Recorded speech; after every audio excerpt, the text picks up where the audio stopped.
असल में फील्ड को ये डिपेंड होती है। ये जो मैंने सब खा दिया ना बस यही नहीं है। लेकिन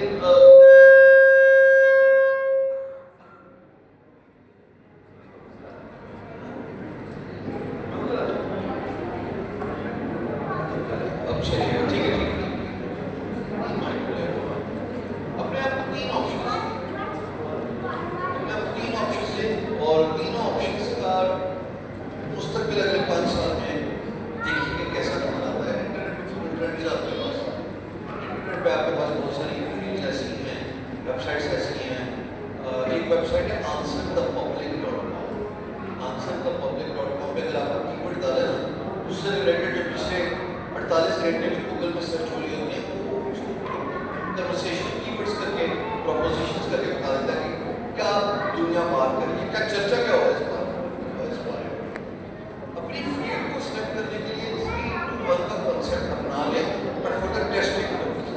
मिसाल के तौर पे अगर आप अभी सोच रहे हो कि आपने पढ़ाई कर ली है और आप क्या पढ़ाई के लिए या काम करने के लिए चूज करना चाहते हो, तो 3 ऑप्शंस अपने आप को देखने चाहिए। 3 ऑप्शंस को 1 वीक तक एक्सप्लोर करें। इंटरनेट पे इसका तमाम इंफॉर्मेशन मौजूद है। मैं आपको ये जरूर बता सकता हूँ कि थोड़े से बाद आप 2 को तर्क कर दोगे, 1 कर देंगे। सवाल ये नहीं पैदा होता कि आपने 2 तर्क क्यों किए, 2 रिजेक्ट क्यों किए, 2 से जान क्यों छुड़ाई। सवाल ये पैदा होता है कि 1 क्यों नहीं आपने रिजेक्ट किया। मेरा मानना ये है कि 1 आपने इसलिए रिजेक्ट किया कि it resonates well with your liking, with your passion, and eventually that is more likely to be chosen as a profession in the long run।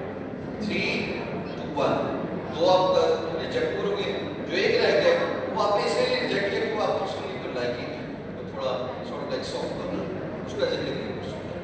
और ये बड़ा सीरियस फॉर्मूला बनता है सर। सर नेटवर्किंग से related